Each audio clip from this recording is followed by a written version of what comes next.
जैसा पूर्व विधायक और राज्य मंत्री राजेश त्रिपाठी जी को आपकी पहली बार विधायक बनाने में आपका योगदान रहा, ऐसा लोग कहते हैं। इस पे हम लोगों ने राजेश त्रिपाठी जी से भी कहा, उन्होंने कहा कि जी डॉक्टर साहब का काफी सहयोग रहा। इस पे जो है आपका क्या कहना है कि देखिए उसके कि आपने किस पार्टी का गठन किस उद्देश्य से किया? बाई डाबरा समाचार 24 मां Vaishno power track tractors agency Barepar डाड़ी बाजार गोला गोरखपुर। Mobile number 9793473755। पर्ची रेस्टोरेंट, यहाँ पर कुशल कारीगरों द्वारा Indian, south Indian, Chinese dish इत्यादि के साथ होम डिलीवरी की सुविधा उपलब्ध है। Mobile number 6307144746। पता नियर तहसील मोड़ गोला गोरखपुर। बोस निजी ITI VT Gola Bazar Gorakhpur. Indian oil petrol pump के बगल में। Mobile number 9415319983। Dental care doctor Rameez Raza, BDS Jamia Delhi. यहाँ पर सभी प्रकार के दांत संबंधी इलाज किए जाते हैं। पता बड़ौदा UP बैंक के सामने उर्वा बाजार। Mobile number 9119689104। फैंसी फर्नीचर, यहाँ पर फर्नीचर संबंधी सभी सामान उपलब्ध हैं। पता नायक VT Gola Bazar Gorakhpur. Mobile number 9936390763। लाल की दुकान, स्वर्णकार एवं वस्त्रालय दिलीप कुमार। Mobile number 9450532063। पता सराय गोला बाजार। यहाँ पर आभूषण एवं वस्त्रालय संबंधी सभी सामान उपलब्ध हैं। स्पॉन्सर बाय डाबरा समाचार 24। Verma and sons coloniser, Verma colony, Bewari चौराहा, गोला बाजार गोरखपुर। शिवपुर उदयपुर चौराहे से पश्चिम मेन रोड पर आवासीय एवं कमर्शियल प्लाट हेतु संपर्क करें Indra Bahadur Verma. Mobile number 7521899221 and Verma medicine centre, थाना रोड, गोला बाजार। परिवार आपका, सुरक्षा हमारी। जनता पैथोलॉजी सेंटर, पूर्णतः कंप्यूटराइज्ड लैब। पता shop number 3, cinema hall complex, Urwa Bazar Gorakhpur. Mobile number 9838983604। Motilal Hiralal, fancy वस्त्र विक्रेता, Sharda cinema hall, market road, Gola Bazar Gorakhpur. Mobile number 6307389365। Motilal Hiralal, fancy वस्त्र विक्रेता, Sharda cinema hall, market road, Gola Bazar Gorakhpur. Mobile number 6307389365। विजय होम्योपैथिक फार्मेसी कॉलेज, गोला बाजार गोरखपुर। उत्तर प्रदेश सरकार एवं होम्योपैथिक मेडिसिन बोर्ड द्वारा मान्यता प्राप्त सहयोगी संस्थान विजय औद्योगिक प्रशिक्षण संस्थान ITI Chikaniya and Vijay electronic institute, Gola Bazar Gorakhpur. प्रबंधक Vijay Shankar Pandey. Mobile number 9838693596। Sponsor by Gola Nagar panchayat नगर अध्यक्ष लालती देवी, नगर पंचायत अध्यक्ष प्रतिनिधि मुरारी प्रसाद। नमस्कार, आप देख रहे हैं डाबरा समाचार 24। इस समय जैसा कि हमारा विधानसभा संवाद का प्रोग्राम चल रहा है और चिल्लू पर विधानसभा से एक ऐसे व्यक्ति जो है हम लोगों के बीच बैठे हुए हैं जिनका मैं परिचय करवा देना चाहता हूं, जबकि वो किसी परिचय के मोहताज तो नहीं है। इस पार्टी के राष्ट्रीय अध्यक्ष और सर्जन बोर्ड मेट्री डॉक्टर अयूब साहब हम लोगों के बीच बैठे हुए हैं। तो आज जो है हम लोग जानेंगे कि डॉक्टर साहब जो है राजनीति में कैसे आए, क्यों आए, क्या इनकी जो है अनुभव रहा राजनीति में। तो इन्हीं सब चीजों पे आज हमारी 3 एंकरों की जो है टीम जो है डॉक्टर साहब से सवाल करेगी और डॉक्टर साहब हम लोगों के सवालों का जवाब देंगे। तो जैसा कि हमारे साथ इस समय इम्तियाज साहब और नौशाद खान बैठे हुए हैं और मैं महताब खान, तो मैं स्टार्ट करूंगा कि इम्तियाज साहब जो है डॉक्टर साहब से अपना सवाल जो है करना स्टार्ट करें। डॉक्टर साहब स्टूडियो में आने के लिए बहुत बहुत शुक्रिया।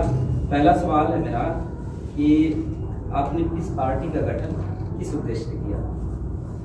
और राजनीति किसी भी इंसान और देश और समाज के लिए वो सारे जो हिस्से होते हैं सबका संचालन करती है, और देश और समाज उसका विकास उत्थान अवथान जो है वो सभी राजनीति पर डिपेंड करता है। मैंने ये महसूस किया कि समाज का बहुत सारे वर्ग ऐसे हैं जो धार्मिक या जाति समुदाय हैं जो सत्ता शासन में जिनकी हिस्सेदारी नहीं रही है और उनको इंसान पर उनका विकास नहीं हुआ है, उनके साथ उपेक्षा हो रही है। और मेरा ये भी मानना है कि जो भी समाज राजनीति और सत्ता से दूर रहा है उसका विकास नहीं हो पाया है। जो सत्ता और राजनीति में रहा है उसी समाज का विकास हुआ है।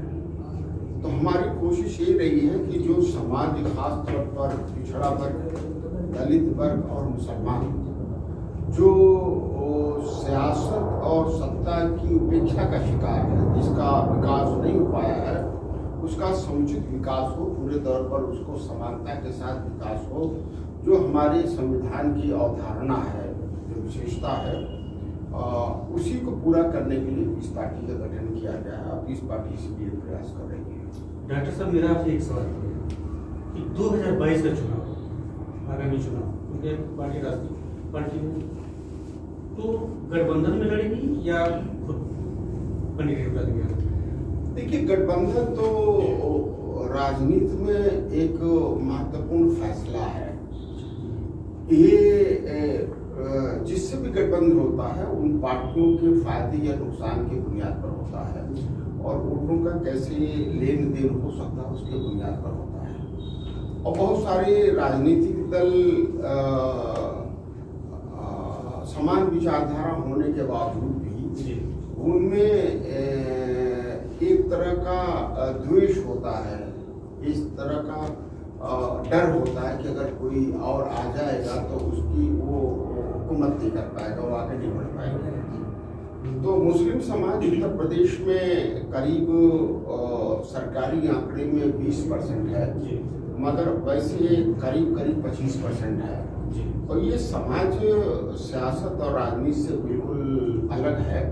तो लोगों को ये डर है कि जो छोटे छोटे समाज के लोग आज सत्ता में हैं, सियासत कर रहे हैं, उन्हें ये डर है कि अगर मुस्लिम एकजुट होकर के राजनीतिक तौर पर अगर सियासत और हुकूमत में हिस्सेदारी लेने लगे तो उनकी जो है सुप्रीमेसी या उनकी सत्ता खतरे में पड़ जाएगी।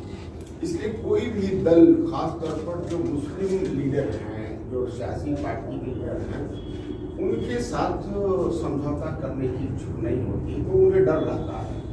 हालांकि उन्हें समझौता करने पर फायदा है, इस पार्टी का समझौता करने में सपा, बसपा, कांग्रेस को फायदा है, मगर ये तीनों इसलिए नहीं करती हैं कि उन्हें डर है कि कहीं मुसलमान सियासी तौर पर जागरूक हो गया, अगर उनका मजबूरी में उन्हें वोट न देता रहा तो उनकी राजनीति खतरे में पड़ जाएगी। तो ये वजह है कि उसी तरीके से पिछड़े वर्ग के लोग हैं, तो ये फायदा कम, उन्हें भविष्य में नुकसान ज़्यादा दिखता है, इसके बेसिस पर नहीं होता है। तो अभी तत्काल फायदे और भविष्य के फायदे नुकसान को आंकलन करके वो समझौते होते हैं, और मैं समझता हूँ कि इसमें शायद पीस पार्टी फिट नहीं है। डॉक्टर साहब, जैसा पूर्व विधायक और राज्य मंत्री राजेश त्रिपाठी जी को आपकी पहली बार विधायक बनाने में आपका योगदान रहा, ऐसा लोग कहते हैं। इस पे हम लोगों ने राजेश त्रिपाठी जी से भी कहा, उन्होंने कहा कि जी डॉक्टर साहब का काफी सहयोग रहा। इस पे जो है आपका क्या कहना है? कि देखिए, उसके पहले जो लोगों ने सीधे जो है आपको मतलब उसका योगदान वो दिया कि मतलब उन्हीं का योगदान ज्यादा श्रेय आपको दिया कि मैं कभी सोचा भी नहीं था, और डॉक्टर लेकिन साहब ने कभी जो है- आपकी पार्टी से जुड़े नहीं। नहीं, देखिए ऐसा है ना कि पार्टी से जुड़ना और सामाजिक काम करना ये दोनों बहुत अलग अलग है। जी। बहुत सारे मुस्लिम समाज, पिछड़े और दलित समाज में भी हैं जो राजनीति में जुड़े नहीं हैं मगर सामाजिक काम करते हैं, ऐसा होता है। जी मैं ये बताना चाहूँगा कि इसके पहले जब तक राजेश त्रिपाठी विधायक नहीं थे तो चिल्लू पार्क ने, बल्कि पूरी गोरखपुर की फिजा बड़ी अजीब थी। एक तरफ हरशंकर तिवारी और उनका परिवार और दूसरी तरफ से आदित्यनाथ और उसकी मंदिर, ये दोनों लोग एक दूसरे को, हिंदू मुसलमानों को लड़ाने का धंधा कर रहे थे, और जिसमें समाज का नुकसान था, हमारे क्षेत्र का नुकसान था, मानवता का नुकसान था, देश का और समाज का नुकसान था। मैं समझता हूँ कि उसके लिए जरूरी था कि इनकी जो राजनीतिक बहुलता या राजनीतिक बैठ कम हो, और इसी वजह से हमारे कोई राजनीतिक लालसा नहीं थी, ना उसमें फायदा था, बल्कि मैं चाहता था कि समाज के तोड़ने वाली शक्तियां कमजोर हों। और इसीलिए मैं चाहता हूं कि मुख्यमंत्री आदित्यनाथ जैसा कोई मुख्यमंत्री न हो जिनकी मानसिकता एक मानवीय मानसिकता नहीं, बल्कि एक ऐसी मानसिकता है जो धार्मिक उत्पाद फैलाने वाली मानसिकता है। तो मैं चाहता हूं कि ऐसे लोग जो सत्ता शासन में रहें, जो मानवीय मानसिकता के हों और मानवता के उत्थान के लिए काम करें, न तो सांप्रदायिक द्वेष फैलाने का काम करें। डॉक्टर साहब, उनको लाने का सिर्फ पर्पज यही था कि इस पूरे क्षेत्र में, गोरखपुर क्षेत्र में नहीं बल्कि पूरे, मैं कहूँगा गोरखपुर मंडल पूर्वांचल और बस्ती में, पूर्वांचल में जो सांप्रदायिक द्वेष फैलाने का काम था उसे खत्म किया जा सके। मुझे लगता है कि राजेश त्रिपाठी को राजनीति में लाने का या उनको प्रोत्साहित करने का यही असल वजह रहा। डॉक्टर साहब फिर वो बीजेपी में फिलहाल हैं। और देखिए, बीजेपी में और कांग्रेस में और सपा और बसपा में मैं नहीं समझता कि कोई फर्क है। ये सभी पार्टियां एक ही तरीके की हैं, एक ही तरीके की है। समाज में जितने कमजोर वर्ग हैं, ऐसा नहीं है कि बीजेपी सरकार आ गई तो सारे हिंदू कहे जाने वाले लोगों का उत्थान हो गया। उसमें दलितों पिछड़ों का सबसे अधिक उत्पीड़न हो रहा है।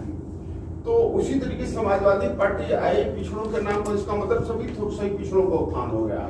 उसमें सिर्फ एक वर्ग का हुआ और सभी लोगों का नुकसान हुआ। उसी तरीके बसपा में है तो एक जाति विशेष का फायदा होता है, एक आज जो है वो आज जात विशेष का फायदा हो रहा है, एक वर्ग विशेष का फायदा हो रहा है, सभी पिछड़ों को फायदा नहीं हो रहा। तो वही व्यक्ति आज सपा में है, कल बसपा में जाता है, वही व्यक्ति कल भाजपा में जाता है। तो व्यक्ति चेंज होता रहता अपने फायदे के हिसाब से। डॉक्टर साहब, जैसे इस पार्टी का जब आपने गठन किया तो क्या कभी जो है राजेश जी को अपने पार्टी में जो है आमंत्रित किया शामिल करने के लिए? और देखिए, वो एक अलग मुद्दा था और अलग उद्देश्य से उनकी सहायता की गई थी। वो मुद्दा खत्म हो गया। अब आप तो उम्र कम होगी, हमारी उम्र तो करीब 67 साल हो गई, 67 ईयर हो गई। तो हमने दुनिया के बड़े बड़ा बढ़ते और गिरते देखा है, समाज को बदलते देखा है जी। और धार्मिक उन्माद फैलाने वालों को देखा है ना। तो उससे ये हुआ कि वो किसी पार्टी में है। मैं तो इतना कह सकता हूँ कि राजेश त्रिपाठी चाहे भाजपा में जाए चाहे किसी पार्टी में चले जाए, मगर वो कभी हिंदू मुसलमान को लड़ाने का काम नहीं करेंगे, ये धंधा नहीं करेंगे। आपको वो मानसिकता नहीं है। जी। नहीं, वो मानसिकता की बात है ना। जी। अगर मैं किसी पार्टी में चला जाऊं या इस पार्टी में रहूं तो मेरी मानवीय मानसिकता नहीं बदलेगी ना। मैं ये नहीं कर सकता कि मुसलमान को फायदा करने के लिए किसी दूसरे व्यक्ति का नुकसान करूं या अपना फायदा करने के लिए किसी दूसरे व्यक्ति का नुकसान करूं। ये मुझसे नहीं हो सकता। एक तो सवाल ये मानसिकता है। जी, एक सवाल है डॉक्टर साहब। पिछले साल लगभग 1 साल पहले एक मुद्दा बड़ा गरमाया था, जिसमें आपके पार्टी के द्वारा एक प्रोग्राम संचालित करना था जिसका नाम था पैगाम इलाही निजाम मुस्तफा, जो काफी चर्चा में रहा। इसमें शायद आपकी गिरफ्तारी भी हुई थी। तो इस पे आप दर्शकों को क्या बताना चाहेंगे कि वो प्रोग्राम क्या था, उसकी सत्यता क्या है? पैगाम इलाही नहीं है, पैगाम अल्लाह पैगाम नहीं देता, अल्लाह तो हुक्म देता है। जी। उसको कहते हैं अहकाम इलाही, हुक्म अल्लाह का जी। है नहीं, जी। और निजाम मुस्तफा निजाम मुस्तफा है नहीं। जी। ठीक। तो अगर कोई अपने को मुसलमान कहता है जी तो उसकी बुनियादी जरूरत है कि अल्लाह के अहकाम को माने और नबी के तरीके पर अपनी जिंदगी चले और समाज को चलाने की कोशिश करे। ये उसकी बुनियादी मुद्दा है। अगर ये नहीं मानता तो मुसलमान है नहीं, वो है नहीं। सही। तो मुसलमान अगर इस्लाम किसी भी मजहब को नुकसान नहीं पहुंचाता, वो तो कहता है तुम्हारा दीन तुम्हारे पास, हमारा दीन हमारे पास। इस्लाम तो ये कहता है कि ना हम तुम्हारे मजहब को बुरा भला करें, ना हमारे मजहब की बुरा भला करें। इस्लाम तो ये कहता है कि तुम्हारा खाना हराम है अगर दूसरा पड़ोसी भूखा है। ये नहीं कहता कौन पड़ोसी है। तो इस्लाम तो मानवता का है, मगर अगर हेडगवार करते हैं तो एक जात विशेष की बात करते हैं, एक धर्म विशेष की बात करते हैं। अम्बेडकर करते हैं तो एक जात विशेष की करते हैं, लोहिया करते हैं तो एक वर्ग विशेष की करते हैं। मगर इस्लाम जो है काम इलाही निजाम मुस्तफा है, वो पूरी मानवता की बात करता है नहीं। अगर किसी को किसी चिढ़ है तो वो मानव है ही नहीं है। अगर किसी को अहकाम इलाही निजाम मुस्तफा, यही तो बुनियाद रही है ना। ये तो चाहते थे कि ये जो धार्मिक उन्माद वाले चाहते थे, जो मुसलमानों को गुलाम बनाना चाहते हैं, जो मुसलमानों को अपने रास्ते से हटाना चाहते हैं, वो ये नहीं चाहते कि मुसलमान को ये पता चले कि अहकाम इलाही निजाम मुस्तफा है क्या। हम कोशिश कर रहे हैं कि लोगों को बताएं अहकाम इलाही। और इस्लाम तो ये कहता है कि अपने जमीन के लिए डटे रहो, अपनी आपकी सुरक्षा कर, अपने बॉर्डर की, अपने देश की सुरक्षा करो, उसके लिए हर कुर्बानी दो। इस्लाम तो ये कहता है कि जो तुम्हारे पर हुकूमत करता है उसको उसी तरीके से बात करो, जिस तरीके उसी तरीके से हुक्म का ताबे करो जैसे आप अल्लाह की और रसूल की बात करते हो। तो इस देश में हुकूमत हमारे संविधान की है। इसलिए मुसलमान नहीं जानता है कि जितना उसे मानना अल्लाह का हुक्म है, जितना मानना नबी के तरीके का है, उतना ही मानना हमारे संविधान का है। तो ये तो इन्होंने द्वेष में तो हमें भेज दिया। मगर जजों की 3 जजों की बेंच ने कहा कि मैंने तो यही कहा ना कि मैं मुसलमान हूं तो मैं अल्लाह अहकाम इलाही निजाम मुस्तफा की बात नहीं करूंगा, तो मैं हेडगवार की बात करूंगा, अम्बेडकर की और लोहिया की बात करूंगा। मैं तो इनकी बात तो नहीं कर सकता। वो तो एक वर्ग विशेष की बात करते हैं, मैं तो पूरी इंसानियत की बात करता हूँ भाई। तो मैं मुसलमान हूँ तो और कौन सा प्रचार करूंगा भाई, तो मैं तो ये प्रचार करूंगा। इन्होंने गिरफ्तारी की, मगर जजों की बेंच ने कहा कि एकदम गलत गिरफ्तारी है, उन्होंने छोड़ दिया हमें। पहली बार ऐसा हुआ है, देश जब से आजाद हुआ है तब से पहली बार ऐसा हुआ है किसी को एनएसए में राष्ट्रद्रोह में गिरफ्तारी हुई हो और 3 जजों की बेंच ने उस गिरफ्तारी को नाजायज करार दे दिया, उसको रिजेक्ट कर दिया है। और मैं 3 महीने के बाद छूटा। कोई भी ऐसा नहीं हुआ आज तक कि 3 महीने के अंदर जजों की बेंच ने उसे छोड़ दिया। कुछ गलत लगाया है। हालांकि डॉक्टर साहब, वतन की मोहब्बत मजहब इस्लाम में आधा ईमान बताया जाता है। वो बताया क्या जाता है मैं नहीं कहता, वो तो माकूला है ना कि वतन की मोहब्बत आधा ईमान, वो सफाई आधा ईमान। मैं इसकी बात नहीं करता। मैं तो ये कहता हूँ जो मेरे रब का हुक्म है, मेरे रब का हुक्म है कि अपने संविधान की उसी तरीके से अनुसरण करो, उसी तरीके से मानो जिस तरह से अल्लाह और नबी की बात मानते हो। तो राष्ट्रों कैसे हो सकता? नहीं। मगर जो आपको इंसानियत और मजहब के खिलाफ उसे न मानो, तो जो इंसानियत, यही तो हमारे संविधान में कहता है।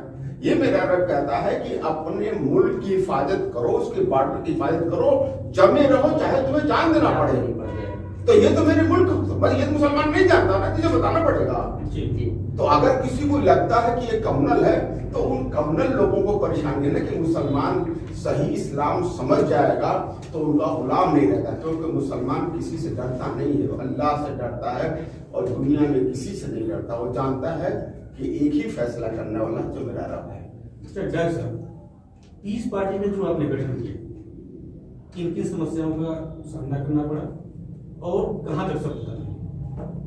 देखिए, पीस पार्टी के गठन के बाद मैं इतना ही सिर्फ कह सकता हूँ कि पीस पार्टी के गठन के बाद डॉक्टर अयूब को अगर मुसलमान फरिश्ता कहता था तो हमारे सारे हिंदू भाई देवता कहते थे। कभी हमारे खिलाफ एक भी एप्लीकेशन थाने में नहीं पहुंचा था, किसी ने नहीं किया था। मगर ये इस पार्टी गठन के बाद तो ये तो हुआ कि मैं बलात्कार में जेल चला गया, मैं राष्ट्रद्रोह में जेल चला गया, ये मिला हमें। बहुत सारे मुकदमे हुए, ऐसा शादी कोई जिला होगा, रोजाना मुकदमा कराते हैं। तो ये तो एक रोकने का तरीका है, इस मिशन को नुकसान पहुंचाने का तरीका है, डराने का तरीका है। मैंने बिल्कुल कहा, मैं तो एक मुसलमान, लेकिन डॉक्टर साहब, मैं तो मुसलमान हूँ, ईमान रखता हूँ रब पे, और मेरा ईमान है कि जो अल्लाह से डरता है किसी से नहीं डरता। तो ऐसे जालिमों से डरना असमझौता तो मैं नहीं कर सकता ना।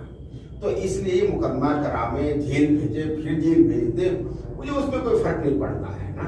लेकिन डॉक्टर साहब, आपके पार्टी के ऊपर जो है ये आरोप लगता है कि पीस पार्टी बीजेपी की बी टीम है, इस पर आपका क्या कहना है? अब बी टीम रहती तो मैं जेल भेज देते, क्या पार्टी की सरकार बनती। लेकिन फिर भी आरोप आपके ऊपर ये लगते हैं। आरोप कुछ भी लगा, आरोप तो बलात्कार भी लगा दिया, तो मैं बलात्कारी तो हो नहीं गया, जजों के बेंच ने छोड़ दिया। आरोप तो हमारे पर लगा के जेल ही भेजा गया कि हम राजद्रोही है, मगर हमें छोड़ दिया गया। आरोप तो आरोप प्रत्यारोप नहीं, वो तो हमारी कत्ल करने की कोशिश भी की गई, तो तरीके करके रोकने की कोशिश तो होगी। शैतान तो रोकेगा ना। तो ये सब सारे शैतान हैं जो इंसानियत से काम नहीं करते, धर्म और जात के नाम पर नफरत फैलाने का काम करते हैं। और ये फितना है, इंसानों में जो नफरत पैदा करे वो फितना पैदा करने वाले, और फितना करने वाले शैतान, तो मैं तीनों शैतान कहता हूँ। डॉक्टर तो साहब, शैतानों से पीस पार्टी और डॉक्टर यूं करते हैं। डॉक्टर साहब, आपकी पार्टी वैसे हिसाब से गठबंधन करने वाली है सर? हमें पता नहीं, मैं नहीं कह सकता हूँ। अगर सर गठबंधन नहीं होता है अवैसी से, तो क्या कुछ सीटों पर इसका असर पड़ेगा? अवैसी का असर पड़ेगा? अब वो ऐसी का किस पर असर पड़ेगा, हमारा किस पर असर पड़ेगा? इस बार विधानसभा चुनाव में सर जो है आप कितने सीटों पे जो चुनाव लड़ेंगे? इतने सीटों पर बढ़िया प्रत्याशी मिल जाएंगे, 430 सीटें हैं। जी सर। इस पार्टी और राष्ट्रीय उलमा काउंसिल का एक गठबंधन बना है, जिसको नाम दिया गया यूनाइटेड डेमोक्रेटिक अलायंस। बहुत सारी पार्टियां भी गठबंधन में आने वाली हैं, और हम कोशिश करेंगे कि उत्तर प्रदेश की 430 सीटों पर हम चुनाव में हिस्सा लें इंशाल्लाह। 2022 का जो चुनाव होगा सर, आपकी पार्टी मुख्य किन मुद्दों पर लड़ेगी? इंसान लड़ेगी हमारी पार्टी, और धर्म जात में जो द्वेष फैलाया जा रहा है उसी पर लड़ेगी। हमारा एक सबसे बड़ा मुद्दा है कि इस सेकुलर मुल्क में दलित मुसलमानों को अनुसूचित जात का आरक्षण क्यों नहीं है? एक सबसे सही, ये एक मुद्दा बनेगा सर। ये तो मुद्दा शुरू सर है, लेकिन इसको comparatively जिससे मुसलमान, ये तो ऐसी साजिश है जिससे मुसलमान 1/4 विकास में, नौकरियों में और चुनाव से बाहर हो जाता है। तो मैं समझता हूँ कि ये कांग्रेस सरकार की सबसे बड़ी साजिश रही है। और एक जो दूसरा मुद्दा है वो CAA का, जी, कि मुसलमानों को नाम पर डराने की एक नया हथियार बनाया है भाजपा सरकार ने। जी। तो ये तो वैसे ही है जिसमें कांग्रेस ने 1950 में किया था कि मुसलमान दलित नहीं होगा, उसी तरीके से मुसलमान को यहाँ साबित करना पड़ेगा वो देश का नागरिक है कि नहीं है। तो ये दो मुद्दे जो सांप्रदायिक मुद्दे हैं, जो हमारे संविधान के विरुद्ध है। हम पहली पार्टी है जो CAA के खिलाफ पहला मुकदमा सुप्रीम कोर्ट में किया है। तो हम लगातार इस मुद्दे पर लड़ रहे हैं, क्योंकि ये धर्म के नाम पर संविधान विरुद्ध है, और धर्म के नाम पर देश के नागरिकों के साथ भेदभाव है। इसके खिलाफ इस पार्टी लड़ रही है, और मैं समझता हूँ कि इंसानियत के साथ साथ ये जो धार्मिक भेदभाव वाले हैं, इन मुद्दों पर डेमोक्रेटिक अलायंस में MIM शामिल हो? हमारी तरफ से खैर मदद करते हैं। सर डॉक्टर साहब, ये बढ़ती हुई बेदखल है, बेरोजगारी और निजी का, सर आपकी क्या है? ये तो जो लोग भाजपा को वोट देते हैं उन्हें समझना चाहिए ना कि भाजपा तो एक कुछ मुट्ठी भर इंडस्ट्री की पार्टी है ना, उसे लोग चलाते हैं। तो जितना महंगाई बढ़े तुमको उतना फायदा होगा। उन्हें जनता से कोई लेना देना नहीं। इसमें आम जनता जो सर वो इसमें आम जनता कोई लेना देना नहीं है। वो तो खाद का दाम बढ़ा देंगे और मुफ्त राशन दे देंगे। तो दिमाग, जनता के दिमाग से खेलने का तरीका जानते हैं ना। तो उस तरीके का इस्तेमाल करें। सत्ता लेने के लिए तो कुछ भी कर सकते हैं, सत्ता लेने के लिए उन्हें कोई आस्था नहीं है जी। मैं तो ये कहता है कि उन्हें गाय से भी कोई आस्था नहीं है। अगर गाय से आस्था होता तो एक राज्य में गाय बध होता है नहीं। जी। अगर गाय का आस्था तो पूरे पूर्वोत्तर राज्य में सब में गाय काटी जाती है, भाजपा की सरकार है, और वहां इनकी आस्था कहां चली जाती है? गोवा में काटी जाती है, वहां उनकी सरकार है। दमन में काटी जाती है, वहां प्रतिबंधित नहीं है। दमन में काटी जाती है, वहां केंद्र शासित प्रदेश है। तो ये तो आस्था भी नहीं है ना जी। ये तो जो भगवान के भी कहे आस्था नहीं है, ना तो गाय से आस्था है, इन्हें किसी चीज से आस्था नहीं है।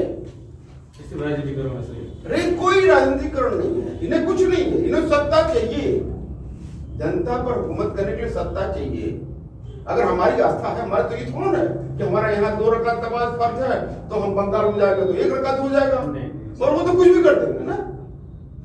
कब ये राम को पूजेंगे, कब राम को कुछ और बना देंगे, इन्हें कुछ पता नहीं है।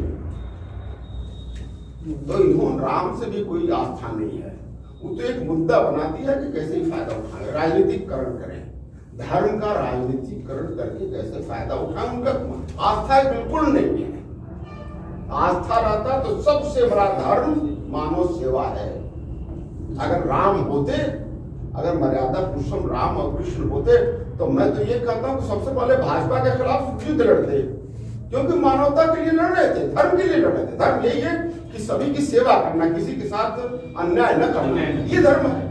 तो इन धर्मियों के खिलाफ सबसे पहले यही शिक्षा देता है, तो यही करते तो कहाँ आस्था है? तो उन्हें मर्यादा पुरुषोत्तम राज से कृष्ण से आस्था कहाँ है भाई? तो उन्हें आस्था नहीं है। तो डॉक्टर साहब जो है आप हमारे प्रोग्राम में आए, हम लोग बहुत आपका शुक्रगुजार हैं, क्योंकि ये प्रोग्राम कहीं ना कहीं चिल्लू पार के जो प्रत्याशी थे उन्हीं लोगों के लिए था, लेकिन आप यहाँ के एक राष्ट्रीय जो है पार्टी के राष्ट्रीय अध्यक्ष हैं, इस वजह से हम लोगों ने आपको जो है यहाँ पे जो है आमंत्रित किया। बहुत खुशी है हमें, हमारे प्रत्याशी तो बात नहीं करता ना जो मैं कह रहा हूँ। जी जी जी, इसी वजह से आपको जो है यहाँ इन्वाइट किया गया था। आप खुल के बात नहीं कर सकते, उसकी हिम्मत नहीं है नहीं। हाँ, तो देखेगा कहाँ प्रत्याशी बननी है, कहीं ना कहीं हमें तो कहीं रुकावट है नहीं। मैं तो वही कहूंगा जो सत्य है, और सत्य के अलावा कुछ नहीं कहूंगा। जो धर्म है उसको धर्म कहते हैं। सर एक लास्ट क्वेश्चन है, हमारे चैनल के माध्यम से आप जितने लोग देख रहे हैं उनको क्या संदेश देना चाहते हैं या क्या करना चाहते हैं? हम ये संदेश देना चाहते हैं कि यहाँ ये देश एक सहनशील देश है, सामाजिक सहनशील देश है। धार्मिक उन्माद फैलाने वाले होश में आ जा। ये जनता देख रही है, थोड़े वक्त के लिए उन्हें भरमाया जा सकता है, उन्हें मार्ग से हटाया जा सकता है, मगर यहाँ उन्माद के लिए कोई जगह नहीं है। इसलिए मानवीय काम करें, और धर्म भी यही है, उन्हें ये भी विश्वास रखना चाहिए कि मरने के बाद उन्हें हिसाब किताब भी देना पड़ेगा, है नहीं? तो यहाँ जो अधर्म कर रहे हैं, मैं नहीं समझता कि कोई मुसलमान किसी हिंदू का कत्ल कर ले तो उसे जन्नत मिल जाएगा। उसी तरह से किसी हिंदू को, मुसलमान को मॉब लिंचिंग कर दे तो उसे स्वर्ग मिल जाएगा। मैं नहीं मानता इसको, है नहीं? तो उसे ये समझना पड़ेगा कि इस जहान के बाद भी और भी जहान है जहाँ उसे हिसाब देना पड़ेगा। इनकी सरकार के बाद अलावा भी एक ऐसी सरकार है, एक ऐसी सत्ता है मेरे रब की जो सबका हिसाब देगा इंशाअल्लाह। डॉक्टर साहब जो है आपने इतना हमें समय दिया, उसके लिए जो हम फिर से एक बार आपको जो शुक्रिया अदा करेंगे, और एक अपने डाबरा समाचार का स्मृति चिन्ह दे के जो है इस प्रोग्राम को जो है हम खत्म करेंगे। आइए।